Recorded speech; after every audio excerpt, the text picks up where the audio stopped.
ओम नमः शिवाय। ओम नमः शिवाय। माता के निर्देशानुसार कुमार कार्तिकेय ने संपूर्ण निष्ठा से वहां स्थित लौ पर अपना ध्यान केंद्रित कर पंचा अग्नि तप और पंचाक्षर मंत्र ओम नमः शिवाय का उच्चारण करना आरंभ कर दिया। जैसे जैसे वो अपने तप में लीन होते गए और उनकी एकाग्रता बढ़ने लगी, वैसे ही दीपक की अग्नि विभक्त होकर उनके चारों ओर पंचा अग्नि प्रज्वलित करने लगी। ये उनके समस्त चक्रों के पूर्ण रूप से जागृत होने का प्रमाण था, जिससे उन्हें आत्मज्ञान का बोध हो।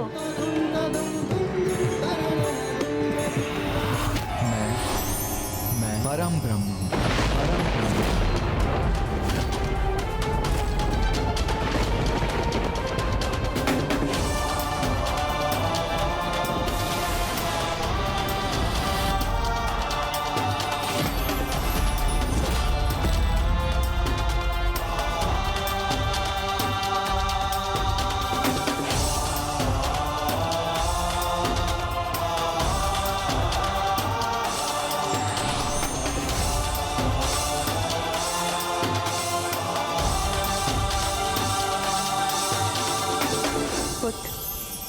अब तुम्हें अपना दिव्य वास्तविक परिचय ज्ञात हो।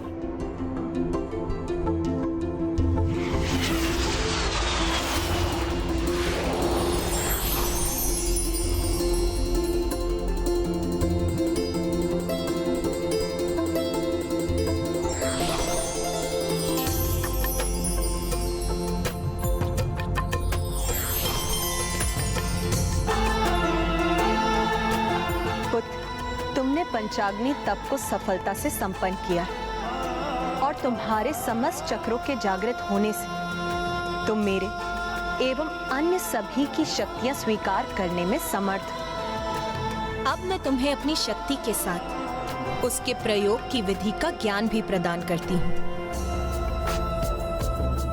धन्यवाद माता। कुमार कार्तिकेय, मैं आपको अपना वज्र प्रदान करता हूं।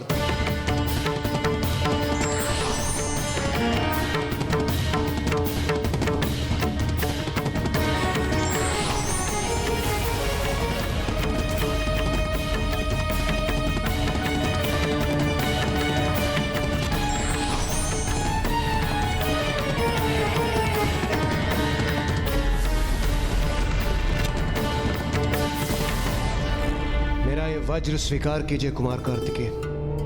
आप जब भी इसका आवाहन करेंगे, ये आपके समक्ष प्रस्तुत हो जाएगा। मैं आपका वज्र स्वीकार करता हूं देवराज।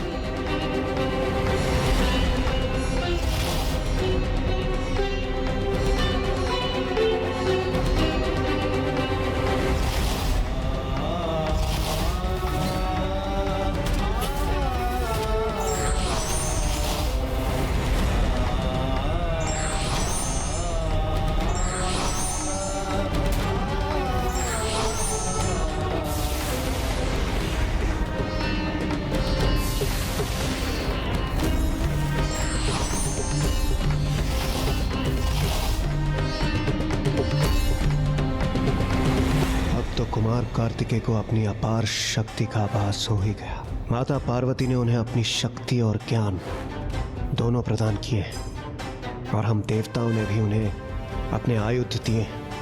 तो अब तो वो तारकासुर से युद्ध करने के लिए सर्वथा तैयार हैं।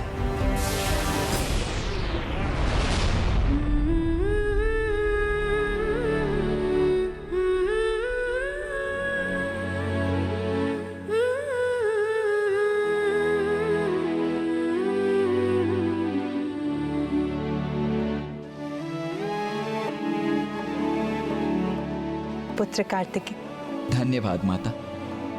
अब आज्ञा दीजिए।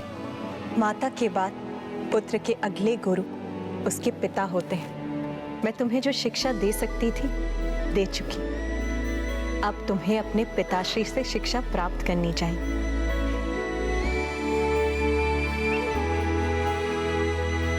क्या कुमार कार्तिकेय अभी भी युद्ध के लिए नहीं जाएंगे?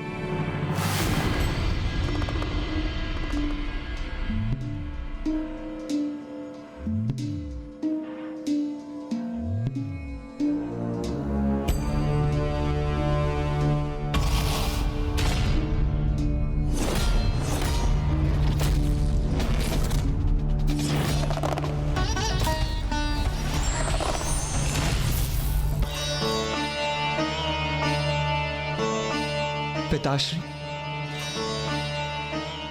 मैंने अभी आपके शीश पर कांटों का मुकुट क्यों देखा पिताश्री?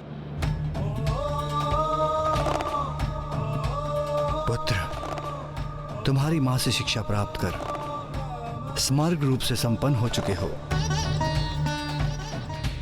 इसलिए मात्र मैं एक ही मूल शिक्षा तुम्हें प्रदान कर सकता हूं। तुमने जितनी भी शक्ति प्राप्त की है उसका उपयोग संसार की भलाई के लिए, धर्म की रक्षा के लिए और उत्थान के लिए ही करना उचित होगा। शीघ्र तुम एक सेनापति का दायित्व संभालोगे जो तुम्हारे लिए कांटों के मुकुट के समान होगा, क्योंकि यह दायित्व सरल नहीं होगा। उसे तुम्हें बहुत धैर्य और लगन से संभालना होगा। ब्राह्मण देवता, अब तो कुमार कार्तिकेय ने शक्तियां, आयुध और ज्ञान सभी प्राप्त कर लिए थे, तो अब तो उनकी शिक्षा पूर्ण हो गई थी ना? माता पिता से ज्ञान और शक्ति दोनों अवश्य प्राप्त हुई थी उन्हें, किंतु जब तक वास्तविक गुरु का मार्गदर्शन ना प्राप्त हो तब तक ज्ञान कहाँ फलित होता है। तो अब कुमार की शिक्षा की पूर्णता के लिए उनके पिताश्री महादेव ने उन्हें अगस्त्य ऋषि के पास भेजा।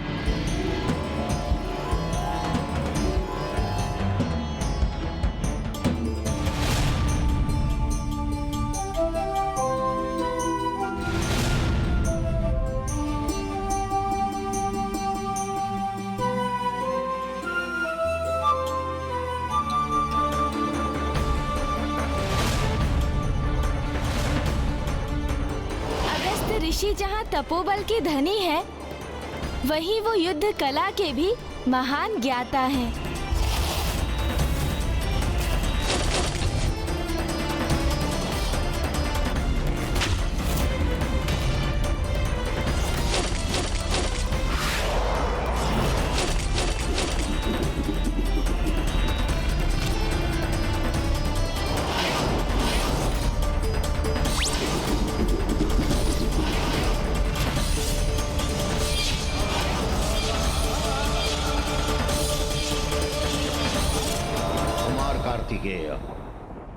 मैंने आपको अपने शिष्य के रूप में स्वीकार कर आपको संपूर्ण युद्ध कौशल की विद्या प्रदान की है।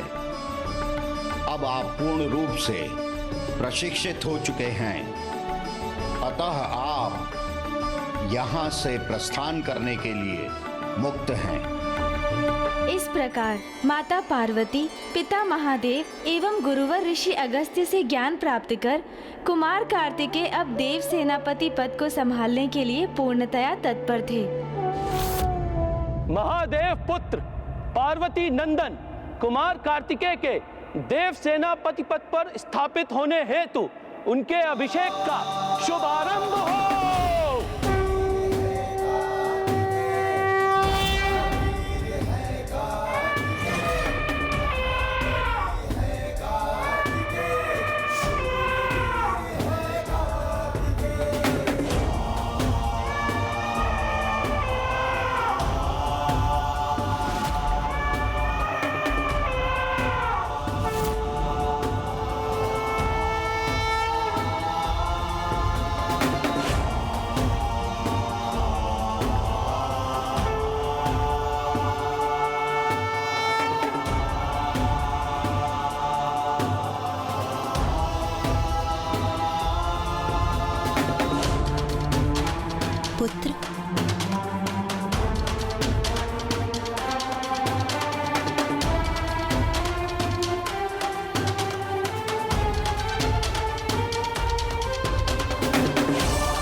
सेनापति कुमार कार्तिकेय की, देव सेनापति कुमार कार्तिकेय की, देव सेनापति कुमार कार्तिकेय की, देव सेनापति कुमार कार्तिकेय की, देव सेनापति कुमार कार्तिकेय की। सप्त सिंधुओं और समस्त नदियों के पावन जल से हम कुमार कार्तिकेय का अभिषेक आरंभ करते हैं।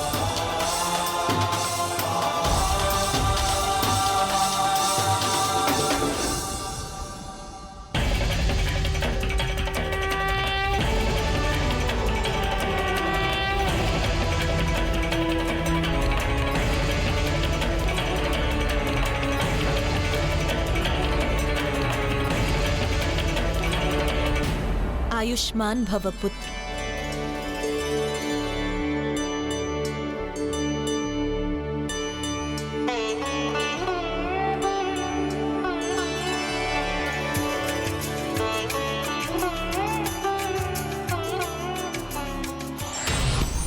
पुत्र, ये मेरे द्वारा प्रदान किया दिव्यास्त्र है, जो तुम्हारे आह्वान करते ही तुम्हारे समक्ष प्रस्तुत हो जाएगा।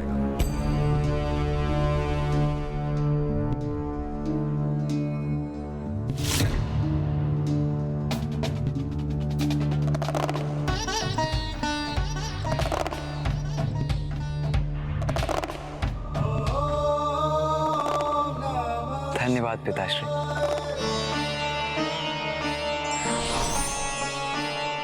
पुत्र, जिसमें मेरी समस्त शक्ति समाहित है, मेरी शक्ति का प्रतीक मेरा दंड सदा तुम्हारे साथ रहेगा, और इस प्रकार मैं भी सदा तुम्हारे साथ बनी रहूंगी।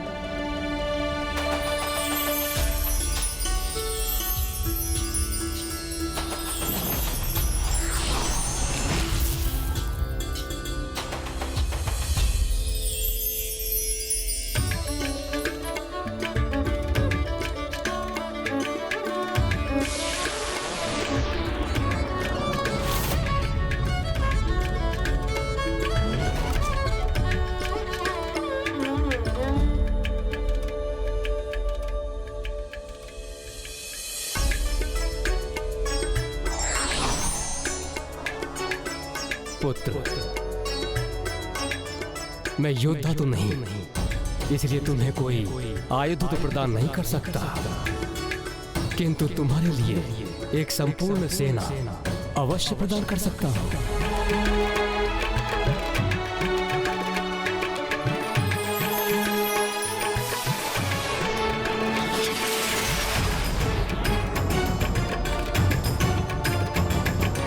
देव सेनापति कुमार कार्तिकेय की, देव सेनापति कुमार कार्तिकेय की, देव सेनापति कुमार कार्तिकेय की, देव सेनापति कुमार कार्तिकेय की, देव सेनापति कुमार कार्तिकेय की, देव सेनापति कुमार कार्तिकेय की, देव सेनापति कुमार कार्तिकेय। प्रतीत होता है कुमार कार्तिकेय अब सेनापति पद पर स्थापित हो ही गए हैं। मैं तुम्हारी प्रतीक्षा कर रहा हूं कुमार, क्योंकि अब तुम्हारा सामना कर तुम्हारा अंत करने में बहुत आनंद आएगा मुझे।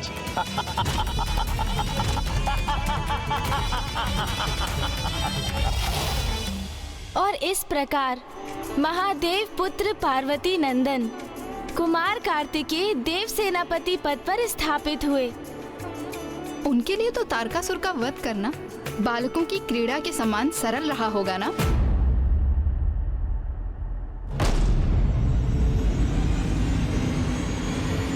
नहीं मां,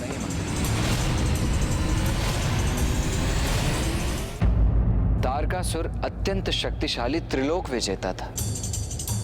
उस असुर का अंत करना इतना सरल नहीं था।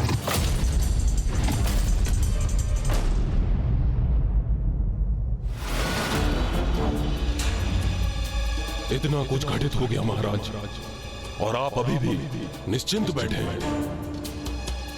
ये मेरी समझ के बाहर है महाराज। क्या घटित हो गया जिसकी चिंता करनी चाहिए मुझे? यही महाराज देव सेनापति पद पर स्थापित हुए हैं महादेव और देवी पार्वती के पुत्र, जिनके गर्जन मात्र से कंपित हो उठा था पूरा शोणितपुर। और आपका आत्मसम्मान जो पंचासुरों का अंत कर खंडित किया उन्होंने, उसका क्या?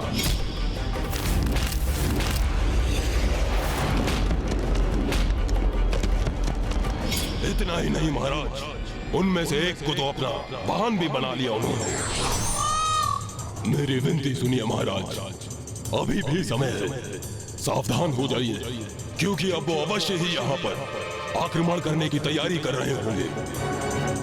आक्रमण ही तो चाहता हूं, मैं भी चाहता हूं कि समस्त देव सेना, देवतागण और वो कुमार कार्तिकेय यहाँ पर धावा बोलने पहुंचे और मैं उन्हें अपने मायावी नगर शोणितपुर में ऐसे मायावी जाल में डालूं कि मेरे सभी शत्रु एक साथ बंदी बन जाएं।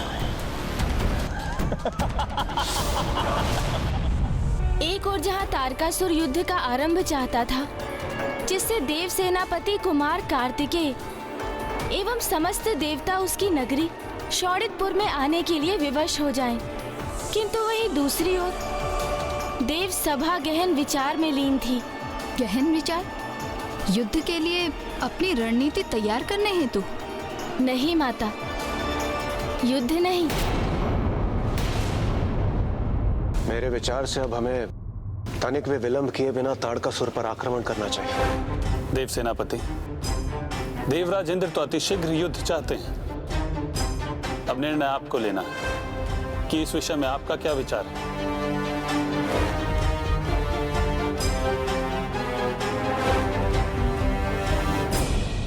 मैं देवराज इंद्र से असहमत हूं।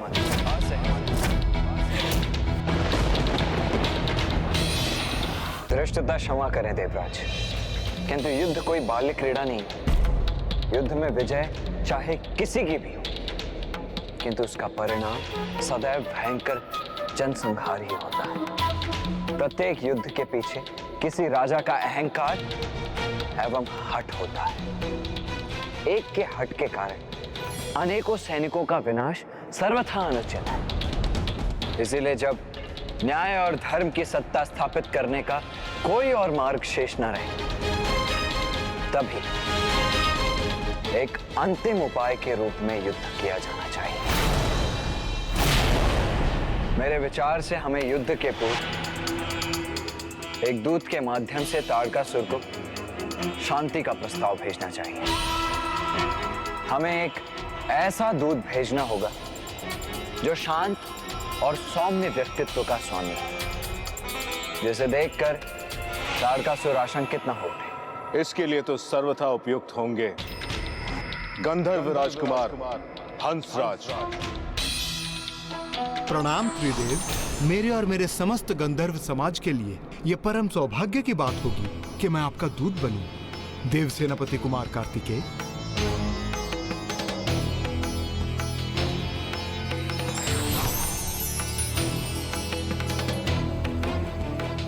असुरराज तारकासुर, हम समस्त देवता आपसे विनम्र निवेदन करते हैं कि आप त्रिलोक को अपने शासन से मुक्त करें।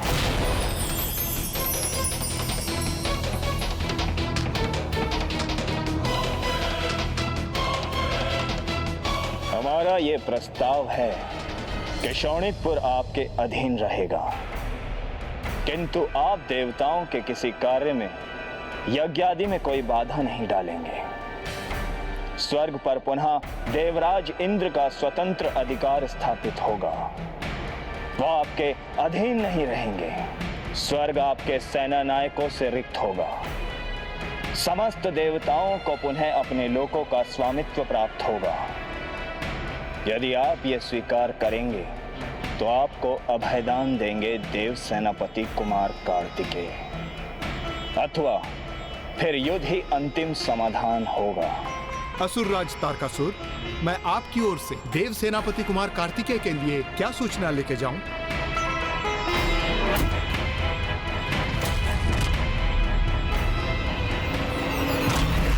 तुम्हारे देव सेनापति ने मेरे समक्ष कोई उपाय ही कहां छोड़ा है।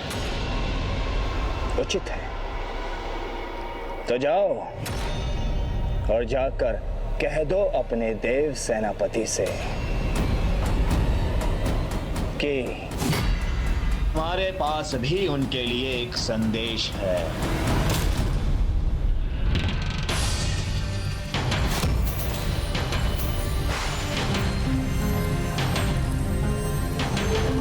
ये गंधर्व कुमार हंसराज अभी तक तारकासुर का संवाद लेकर लौटे क्यों नहीं? कदाचित कहीं कुछ अनुचित घटित न हुआ हो।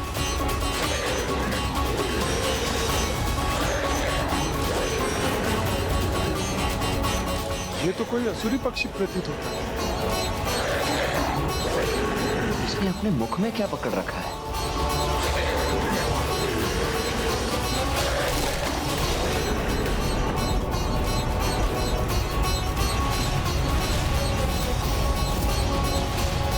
इस असुर पक्षी द्वारा गिराई गई पोटली में भला क्या हो सकता है? अपार शक्ति और पद प्राप्त होने पर अपार दायित्व निभाने पड़ते हैं। For more updates, subscribe to our channel, click the show links and enjoy watching the videos.